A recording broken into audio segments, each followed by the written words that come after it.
Welcome back to Upner Farms Productions.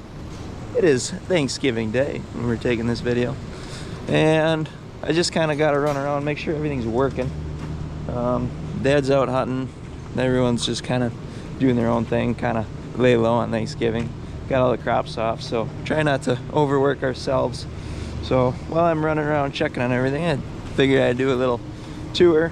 I think it's about time we do it. A lot of people asking for equipment tours, farm tours, whole 9 yards. So a lot of new followers, might as well get you guys updated on what's going on here. So this is our dairy barn. We milk 360 cows, 6 Lely A5 robots. They're in these white rooms over there, mirroring each other. There's 3 on each side. These are 120 cow pens, and then on that end we got 60 cow pens, and then what we call a hospital pen is in the center. It's just for fresh cows, potentially lame cows, treated cows, stuff like that. Just kind of keep them separate. So that's what we got going on here. Don't mind the burnt out headlight. The old GMC needs a little love. But this side of the barn is all milking cows, and then over on this end is our dry cows. So if you look off to our left here, that is our dry cows, and then Springer heifers, so long bred heifers. Probably most of them are probably over 200 days, around that region. And then our pre-freshes on this side, these are about 2 to 3 weeks to freshen, or I guess 0 to 3 weeks to freshen if you want to get sophisticated. But they get moved over here at 3 weeks. So as you guys might have noticed, we have alley scrapers over there, and they stop before they get to this pen. That is exactly why, in the instance that a cow had a calf in this pen, which would not be ideal. We try to not do that because we have a bedding pack down there. We don't want the scraper to go and push in the pit, because that'd be an extremely bad day for the calf and for us. So it's kind of the reasoning for that. So we scrape this once a day with a little Kubota lawn tractor. You just push her in the pit and just works out pretty good. We bed everything with manure solids, so you guys will see that a little bit later. But might as well move on to the next region of the farm. So we kind of gotta cruise through this because I'm kind of starting to realize how dark it's getting on us pretty quickly. But now we're in the old holding area. This is actually the parlor up here. So obviously we don't milk in the parlor anymore, but we use it for washing and whatnot. It's all still here for the most part. Some stuff like milk meters and stuff aren't there, but auto takeoffs and stuff like that. But these are 2-week-old calves. These are, well, these aren't even a week old on this side here. But we started putting them in the holding area for the first 2 weeks, bottle feeding them. I think that's done quite well for us. All individual panels, they can see straight across, they can see their friends. What's going on with you? Oh my goodness, buddy, you need to get your head out of there. There you go. There you go. Silly guys. But this just makes it so they can't touch one another and potentially spread to potential disease and sickness to one another. So got her pretty well closed up in here because it's getting pretty cold out. It's like in the 20s right now, so do need to get this curtain fixed up. But otherwise, we got the tube blowing air in. That seems to do pretty good for getting airflow in here. So just to kind of provide a kind of layout of the farm, this is the main farm driveway. If we're doing anything real farmer like, we're using this driveway. You pull up in here and this takes you to the back, and if you pull up to the left, that takes you to the calf barns, and then there's a driveway that goes around the back side of the calf barns to take you out that way. So we got our shop here, freestyle barn that runs way yonder that way, and then we got our calf barns here. I guess we might as well swing into the calf barns quick and check them out. So after those initial first 2 weeks, they get moved out into this barn. As you can see, we got some young buggers here, but calves in this barn are anywhere from 2 to about 8 weeks old in here. So these older ones, they're probably 6 to 8 weeks. I'd have to actually look one up to truly know, but we got this set up with individual pens yet, so they're not sucking on one another, and we'll get to that in a minute.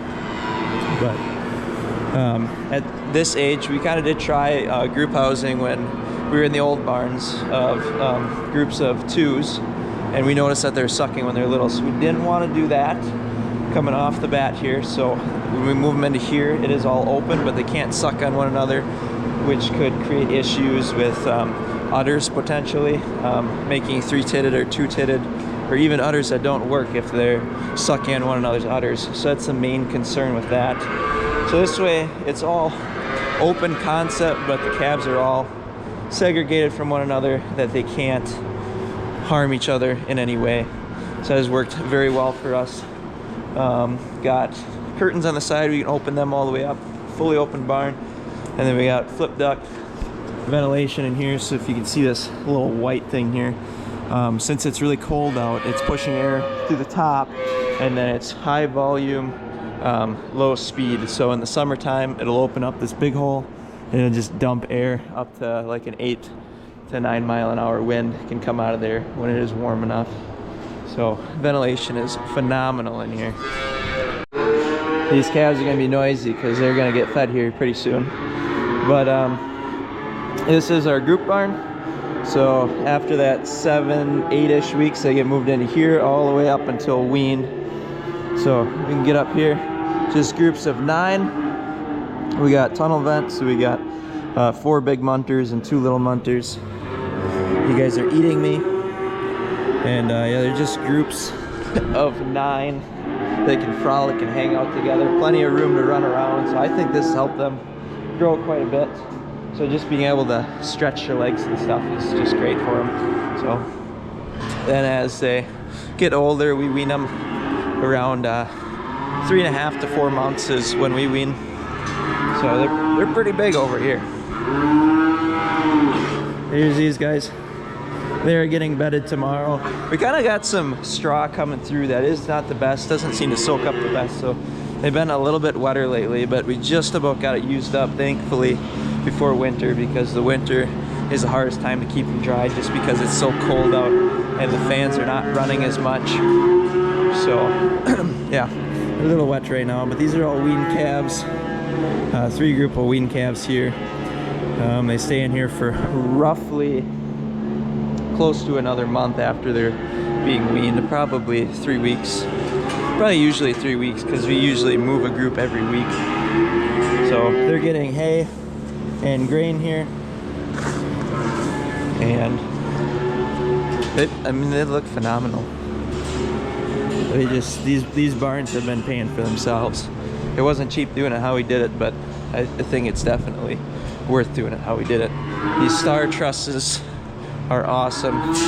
No trusses for birds to lay on or anything, keeping the birds out is another great thing here. So yeah, another great thing about these barns is they are connected, so when you want to move calves, just run them right through this drover's lane and into the next pen. Works out pretty great. And like I said, this driveway goes around backside of the barn and then freestyle barn. It ends just past that little bump out. That's the milk house. Now we're gonna follow the driveway back, and this takes us right back to the bunker silos. This is where I store 90% of our feed. So we got haylage, corn silage, big bunk of corn silage. Then we got over yonder another large bunk of corn silage, and then that is cocktail mix hiding back there. But this brings us to our manure shed, as we call it. So where we keep our manure solids that we bed with. Ooh, check it out quick. So this stuff gets pressed out of, it's kind of like a big screw that squeezes the liquid out of it. So this is just manure that you saw getting scraped in that barn. And then we just run it out. We compost it in here for roughly a week. If you actually dug into this pile, and we can maybe get her to steam up a little bit right now. You dig in here. I don't know if you can see the steam. Yeah, I don't know if you can or not. A little bit. But that heats up to about 160, maybe a little bit hotter than that. And that's just killing bacteria. So trying to get it as neutral as possible. We also mix this ag lime in. It is just lime, and it just adjusts the pH and makes it not as inhabitable for bacteria to live in it. So it's just like I don't know what it's like. But you just, you know, different pH levels bacteria can't grow in. So if you get the pH level at the right spot, then it helps so the bacteria can't grow. So it also helps dry it out just a little bit and putting on the stalls and stuff. So we mix about 3/4 of a bucket in with that pile there. Don't know what that comes out to in math, but that is what we do. We've got our Doosan payloader right here. That is what does all the mixing or loading of the mixer. So that thing is a pretty old unit. We've had that, oh, I don't know if it was new when we bought it, but it was darn near new. And she's got around 10,000 hours on her, so she's still chugging along. So as we run back here, we got the old calf barns. That one's just stacked full of round bales there, and then we actually just have like 10 Angus calves in there right now because we kind of ran out of room for calves. We were calving really heavy for a little while, so that's kind of what the deal is with that. So pulling back here, we have where we pile our compost manure back by the corn crib. There's just kind of a pile here. We don't have too much because the weather has been pretty decent, so we've actually been putting it on the field, so that's been working out quite well. And then once it gets really yucky out here, we'll start piling it here so that we don't have to worry about runoff and whatnot. So we got a few items of equipment back here. We got our dumpster. This is where we dump our manure into to transfer it into our frac tank. So we got about 20,000 gallons of storage on the field for our hosing setup. So this is where the semis dump, and then we can pump it into our frac tank, which then goes and pumps to the drag line and out to the field. Tiling cart, that's just another piece of hosing equipment. This is what we use to put it in the frac tank, a little load stand. Old mixer. This is a Landau chisel plow. I know it looks just like a Brilliant, isn't that weird? But that is a Landau. Tile plow, junk in the pickers. We got night mixer. That's just like the mixer we're mixing with right now. It's basically a spare at this point. It's pretty well worn out, but we still got it around, not worth much to get rid of. And then a little box spreaders chilling there. We are unfortunately running out of shed space, so I don't know. We're gonna have to either have an auction or we're gonna have to build another shed. It's kind of how it's looking. We got the old F350 custom over there. We used to haul cattle with that. That was pretty neat. That's whole, I don't know how we did it, but we used to haul cattle with that, with those wood sides all the way to Green Bay, which is like probably an hour drive with that hog. Lots of those night spreaders. I think we got 4 sitting there. I want to say we had 5 or have 5. I'm not sure. Going into our machine shed, we got dummy head for the big combine. 8400 Heston swatter. That's got a big Cummins motor in it. Use that mainly for oats. If you guys know anything about oats, it can be tricky to get dry and combined. This is our John Deere 6620 Turbo. This is what a lot of people refer to as Big Ricky's or Kyle's combine. Really wasn't worth anything to get rid of and meant a lot to my brother, so we kept it around. We got a 6-row corn head for it and a dummy head, and I believe that is a 18-foot flex head on it. We got a Cullipacker. It's a Kuhn Cullipacker, 30-foot. My sprayer, which is a 4420 Patriot. Huge piece of equipment for us. It has made productivity 100%. We used to have a pull type, I don't know what brand it was, but it had 60-foot booms, and we were hiring spraying out when we did that. Now I'm doing custom spraying, so it makes us a little bit of money. but it definitely saves us a lot of money not hiring the co-op to spray anything, because I spray everything now. So we got a Drago 8-row corn head for the 9750 John Deere combine. This thing is a unit, could definitely handle a 12-row head if we put it on there, but 8-row works out with a 16-row corn planter that you guys see later. So it works out nice, plus you don't have to trailer it down the road. We can just run it down the road, go to the field, be done with it. So this thing is a pig. We got a 20-foot, not draper, we got a 20-foot flex head for it. That's what we do our beans and small grains with, unless we swat it. And again, with the 20-foot, it just runs down the road. Combine could definitely handle more than what we give it. So this is our main piece of tillage equipment, Accelerator XT8010. It is a 20 foot. I think it's 20 foot. Pretty sure it's 20 foot. 20 foot. It has adjustable gangs, 0 to 8 degrees theoretically, but front and rear adjustable gangs. It is a high-speed disc, so you can pull it pretty fast and pull it up to 10-12 miles an hour if you're feeling crazy. But this is what we plant a lot of cover crops with, and we do a lot of field leveling with it. So if we need to work something up, this is pretty much what we do it with. Don't get the chisel plow out a lot, but we do use it occasionally. We got this International 6.5 bottom plow. That's 5 bottom. It is currently missing a tire. We stole it to put on something. I want to say it was a wagon.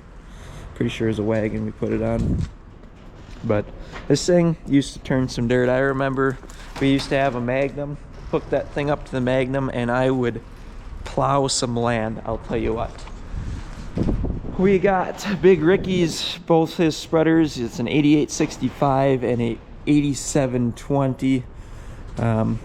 If you give Big Ricky a really good price for it, he will sell this little one to you. He wants another big one. So yes, this is for his custom manure hauling business. Gandy air seeder. Actually, my dad and I built this entire thing. These booms are off an old truck that we used to spray with, so 40-foot booms on the original sprayer truck. So that had like a 450-gallon tank or something on it, and then had a pump that pumped to those booms to go spray, and that's what my grandpa sprayed with before we had that pull type sprayer.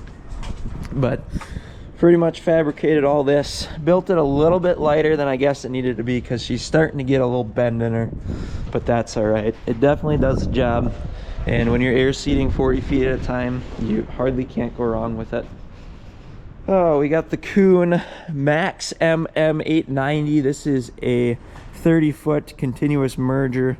This is what we use to merge our hay. And then sitting under is my Y drops. I was gonna do something with them, but I didn't, so they ended up getting packed up in the shed here. So yeah, hopefully they're fine. I mean, they'll be fine, but it'll be fine. Oh yes, a lot of talking. All right, Samaz triple cutter. These have no conditioners in them. They're cheap, that's for sure. They're pretty decent. They work pretty well. It took us a long time to get them set up to work as well as they do, but once we got a lot of the little stuff worked out, they've been really nice to us. So if you're looking into getting triple cutters, this is definitely a very I'm not gonna say cheap, but it's a lot cheaper than buying a Kloss or a John Deere, and that's for sure. And they work well. There's not really much to them, and that's probably why they are relatively cheap, but they definitely do the job. We had a $49.95. There's just a cat that just ran off. Disc bind, that's what we used to cut all our hay with, and I'll tell you what, we both had problems with not cutting the hay fast enough and the hay drying too fast when we did that, just because of how the timing of everything worked out. So once we started using that triple cutter, it definitely narrowed up our windows and dialed them in a little better. So that was a huge upgrade for the farm on making good quality feed. So that's everything in this shed, I think. We went through it pretty quick. So yeah, we'll go on to our next stop. Grandpa's out mixing feed. He's gonna pull the mixer truck out. We got a Mack mixer truck. So pulling past the old barn here. I don't think I'm gonna go in here. You guys can check out the videos if you want to see it. But we got, this is where the wean calves used to go, and now we do put the wean calves in there, but after they go out of the new barn. So they start in there and work through the old barn. We got that renovated and free stalls in there. The old rest of the stanchion barn, so this used to all be connected, and it's not anymore. Tore this down so that we could get hopper bottoms back here to fill the silos. Just pretty much use that for storage. We got some stuff in there. There's a grain kit, old Kubota, some tires, a Ranger that is from Grandpa's lake house, and a lot of junk. That's pretty much all that's in there. So we're back by the silos now. So back there's the old barn cleaner shed. There's just a fertilizer spreader in there. We got our sump pump for pumping pit. We got about a mile of hose in here between that cart and that one that's sitting outside over there. Our big air compressor for blowing hose out. Booster pumps in here. The other booster pump is actually in that dry cow shed. Great Plains drill, which is potentially for sale if anyone wants to buy it. If you can give us $28,000 for it, I will sell it to you. Stock chopper, some kittens. Look at those cute little guys. Hi, kittens. Oh, not happy kittens. That is not a nice kitty. Hi, kitty. You friendly? Not friendly, kitten. You're friendly. Okay, goodbye. The 6605, this is usually our mixer tractor, but it's burning oil again. Big Ricky just rebuilt it. Not to call him out on his rebuild, but it is using or leaking oil. I'm not sure what the story was, but it is parked for now until it gets worked on again. But it has well over 30,000 hours on it, and it's always been a TMR mixer, so really that's not that crazy, but it's got a lot of hours. That is our flex head for the combine, that 20-foot. Our international dump truck. This thing has been around a while. It is a unit. Haul a lot of stuff. We've hauled a lot of dirt with it, building barns. Lankota grinder, mill dealio, just a grinder, fill grinder. That's going to be used for grinding high moisture corn once we get set up. We got a cyclone, we got to make it all work. But 450M mega wide baler is a silage baler, does round bales. And then our V-rake. That is pretty much everything in here. So we got this little grits box over here, and then a pile of scrap. Couple old Kubotas that have hit the graveyard. Good for parts, and that's about it. My hands are getting cold. We got our Landau box scraper for leveling driveways. We got our low disturbance applicator right there. That's what we hose 99% of our manure with. Landau deep ripper. Starting to realize that we have a lot of Landau stuff around here. And then we have our splash bar manure applicator. That's for hay fields.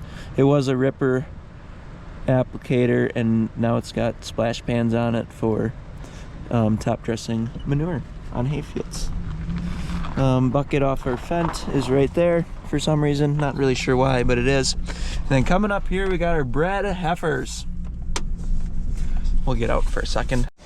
So before we get too far past it, I know a lot of people like these silos. We have 1, 2, 3, 4, 5, 6, 7 silos over here and one silo across the road. There's one big belt over here. Oh, I don't want to step in something yucky, so we're gonna be careful. Okay, here we are. So yeah, one long belt.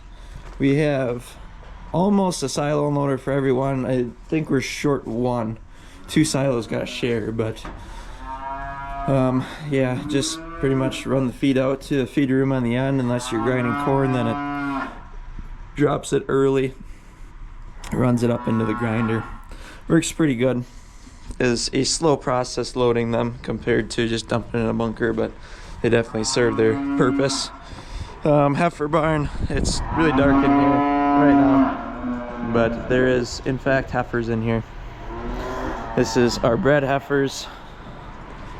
I don't know, visibility is not the best, but bred, breeding age in that far corner, and then just younger heifers in those other two. Don't actually have anybody in the center right now, but this barn is far from being good for overcrowding.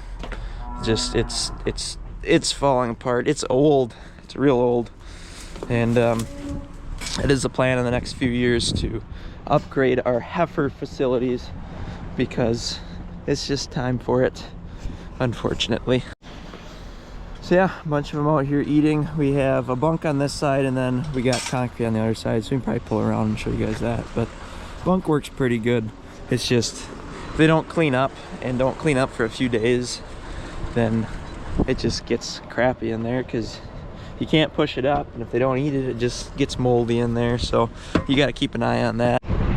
So yeah, compared to the other side, this has been a huge upgrade, putting this concrete pad here to push up feed. It's just really nice. You don't have to ever worry about shoveling the bunk out or anything. You just look and see how much feed they got, feed them, and it just works nice. There's the silos all pretty in a row. There you have it. These are also breeding age here, and then younger heifers over there. So we made it around the heifers. This is our commodity shed and an old shop. This section here is like our shop where we kept our tools and stuff. We did heat it for, I think just this last winter we heated it, and Big Ricky had some projects going on in there.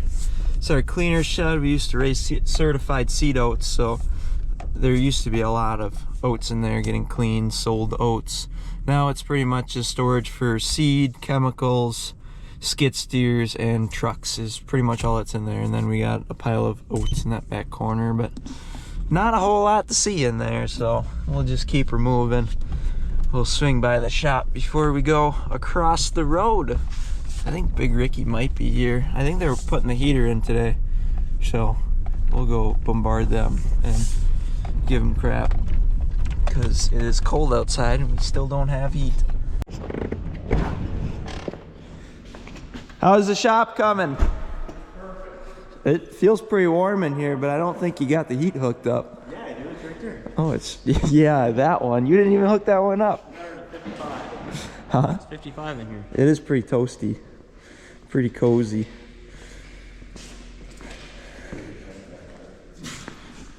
We got Devin putting the manifold together. Here you go, Kevin.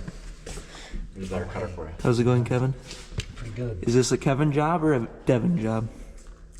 So far, it's Kevin. It's a Kevin job so far.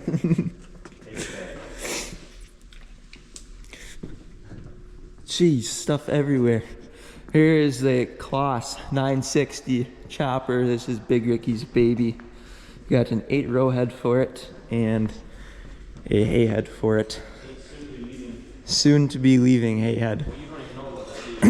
No, I don't think anybody knows about that. Besides, I knew that we're probably getting rid of it because it's junk. It's not junk. You guys can give us $30,000 for it. We will be $33,900. Got it. Okay, $33,000. You guys can pick this head up here today. Nowhere. It is a unit, a beautiful unit. Which one is it? It's that one.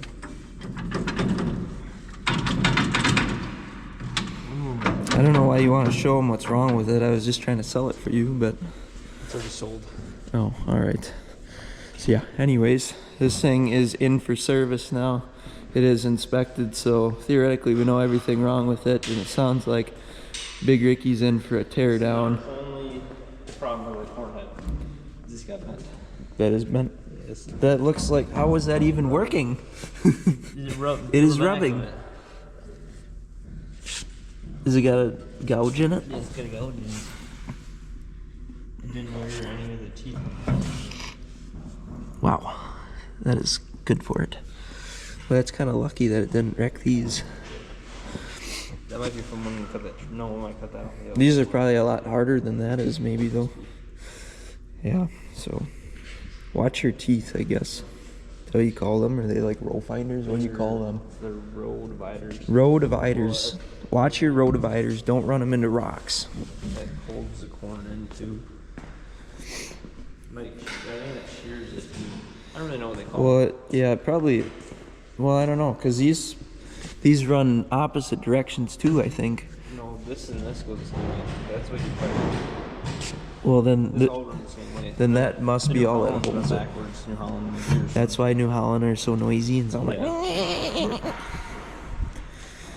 I've never seen this thing open like this. That's pretty cool looking. Good to go for another year. It is. No work. No work. All right, so that thing's ready to rock. And then, yeah, otherwise shop is pretty much kind of finished. We got insulation on Monday in the ceiling, and we got to finish up the rooms, but I mean, theoretically everything else should be good to go after they get the heat done. Just the little things to finish up.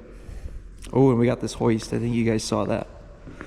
But that thing will be handy for pulling motors and picking stuff up that weighs less than 3,000. What is that from? Came in through the door. Oh.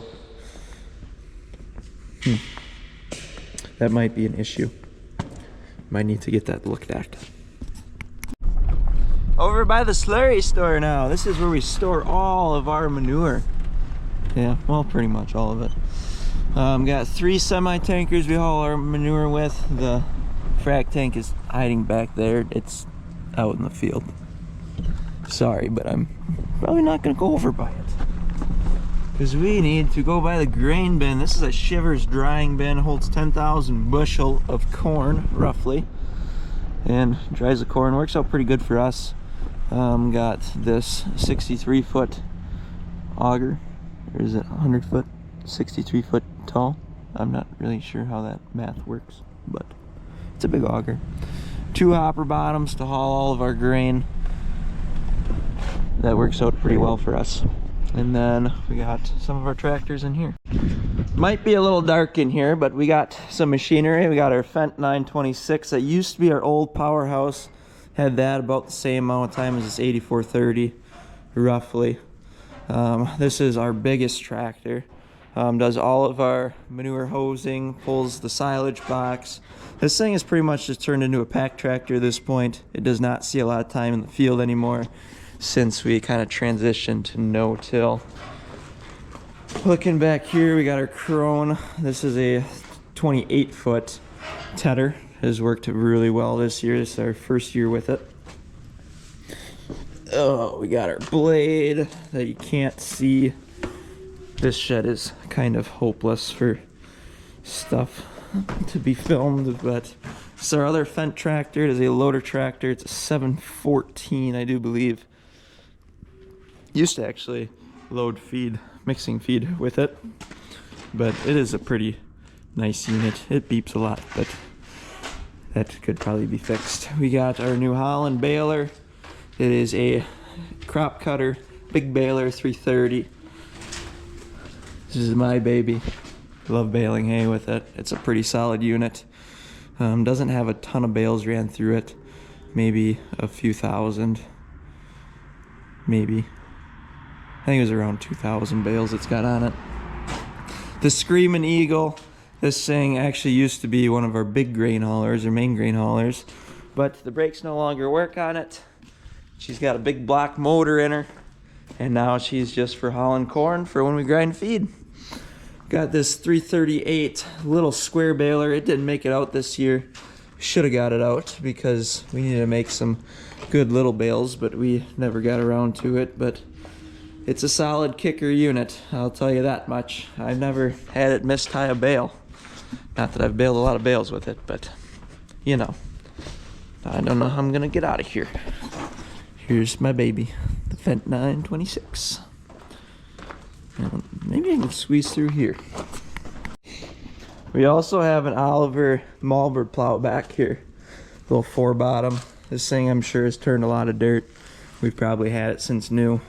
I'd like to get it out and restore it someday. Actually, Big Ricky ran it on one of our little 2-wheel drive John Deere's. I don't know, it was a lot of years ago, but I remember he had her out and it blew a hydraulic line, and that was pretty much the end of that. Finally made it across the road. This is the last of our machinery and the last of the farm. So we'll start out right here with our bedding chopper. It's an agri chopper. This is what we bed our steers with on our 5420 John Deere 4-wheel drive tractor. Pretty good little combo there. Does outstanding job. We got this D5 Cat. This is a powerhouse, clearing up trees, moving rocks, moving dirt, getting ready to build, stuff like that. This thing is working. This is the old spray truck I was talking about. It is now converted to a flatbed that's got a Dodge box on top of it, upside down. That would actually go on our red Dodge, but it's not on it. This thing is supposedly supposed to be rust free. But we got our 120C excavator. This is our digger. Getting new tracks this winter. Otherwise, this thing, I mean, it's showing its age. Beat a lot of trees up with it. Those are not good for hydraulic lines or anything, so nothing's exactly where it's supposed to be, but this thing does its job for sure. It's paid for itself a couple times now. 7230 IVT tractor. This is on our little manure spreader. This thing we use to clean out our steer barns. It's our daily hauling rig. Works out pretty nicely. Going over here, we got our Sterling collection. We got 2 Sterlings, C12, C10, C something. I can't think off the top of my head right now, but they got Caterpillar motors in them. The FLD 120, that's got a Mercedes along with the other Freightliner. This thing is a Columbia with the same Mercedes as that one, which ain't a bad motor, but they could definitely use a little more power at times.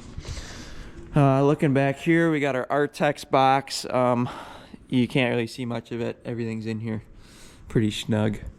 We got our Meyer box for the tractor chilling here, and then we got our 2 silage trucks. We got a Ford and an International. The International is my baby. That's what I learned to drive vehicle in, because I drove that before I drove pickup truck. So now that we're done with the forage equipment, besides there's a table there, we got our 1770 NT corn planter. This is what we plant corn and beans with. We have off-furrow. There's just a rabbit underneath there. Off-furrow fertilizer, so we're 2 and 2 on this. Yeah, it's just your basic John Deere. It's got Yetter row cleaners in the front. And then back here we do have the Pokey Boys. I think these are Yetter too. Could be wrong, but I think these are Yetter. Blows bearings like any other fertilizer, incorporating corn planter, but it's a unit. Works pretty good. We are slowly switching to precision on stuff. I don't know if we're going to go any further with this corn planter or if we're going to get a different corn planter and set that up, because this one has some rust spots. Some of these row units, some bushings are out. That one seems solid, but some of these were getting loose. But I thought we fixed some. I don't know. Could not say now, but that is for sure. 7270R, this is our more precision tractor. It runs the triple cutter, and it does our planting. It does all the planting on the farm, whether it's grain drilling or corn planting or bean planting. This thing is in the field, so it has a turbo leak at the moment and needs to be fixed. But other than that, it's a pretty decent running unit. So that is all the farm machinery it takes to run our farm self-sufficiently, besides my spray trailer over there, which I'm very proud of. We'll get to that in a minute. This is our steers. We got the blacks and whites separated. We run our Holsteins and Angus a little bit differently just because of their wants, needs, and feed efficiencies. So right now they're actually fed the same thing because we didn't have enough refusals, but the Angus are getting the refusals out of the barn, and the Holsteins are getting pretty much just a corn silage and high moisture corn diet. Just a real hot ration to help them fatten up. But the Angus seem to do that on their own a little bit better, so they don't need quite the feed that the Holsteins need. So as you can see, we got a few more Angus than we have Holsteins because these are roughly the same age. We run the Angus over here a little bit longer than the Holsteins, and then we move them to the finishing barn. We got our cattle trailer, holds 8 cows, big cows, or 8 steers, big steers. Trailer for the dump truck that holds the excavator and the dozer. This is my spray trailer. Looking to do some work on it this winter. We're getting rid of it. I don't know. If you want to buy it, shoot me a price and I'll sell it. Because I maybe want to get, I kind of want to get a step deck is what I kind of want to do. But I don't know. I could buy a step deck and take everything off of here and put it on there, or I can buy a step deck and just start over and sell everything on this. I don't know what I want to do. I would like to do something though. We'll figure it out someday. This is our finishing barn. We're kind of doing this like middle and beginning, how we're kind of going through this, but this is our finishing barn. Raise them out to 1,600 pounds if they're going to a big plant. If we're selling them as halves, quarters, or in our store, raise them to about 1,400 pounds. Keep them a little bit smaller, but there's some beefy boys in here. You're gonna make a good steak, aren't you, buddy? That's a really nice looking steer. Hello. I love steers. I could be a steer farmer. Steers are just so nice to look at. Just love them. But this is what we call the big steer barn. And then we got a southern exposure barn over here. So we bring them out from that new calf barn and bring them into here. And then they just kind of keep graduating pens till they get big enough, and then they go over there. Holsteins that side, Angus, they start in the center, and then when they get a little bit bigger we move them to the other pen, and then they come over here to get finished. So we got about 300, maybe 350 steers on the farm, not counting the young stock ones. So got a pretty good handful of animals here, pretty close to around 900 or so head throughout the entire farm. So definitely got a lot of mouths to feed, like you big boy. You guys are looking really good lately. You gotta love it when steers are just finishing out nice sometimes, especially before we got on like the program we're doing now. We struggled at times to have like just every steer to be just that perfect, getting good grades and stuff on the meat. And now it's been, you know, they're all like prime and choice. Very rarely we really get select anymore, which is awesome, being able to sell them that way, get good premiums. So yeah, I think that's about it. So yeah, I hope you guys enjoyed it. If you guys have any questions on anything, just shoot them in the comments below. We can probably do a Q&A sometime and do another one of them. Lots of lovely new people on the YouTube. I can't thank you guys enough for all the support and watching the channel. Excuse me, too much turkey today. But yeah, it's been a fun adventure doing this YouTubing thing, and been really enjoying it. So I'll be cranking them out 2 times a week. Just keep doing it for you and for me. So yeah, hope you guys enjoyed the video. Make sure you like and subscribe, and we'll see you next time. Thanks for watching.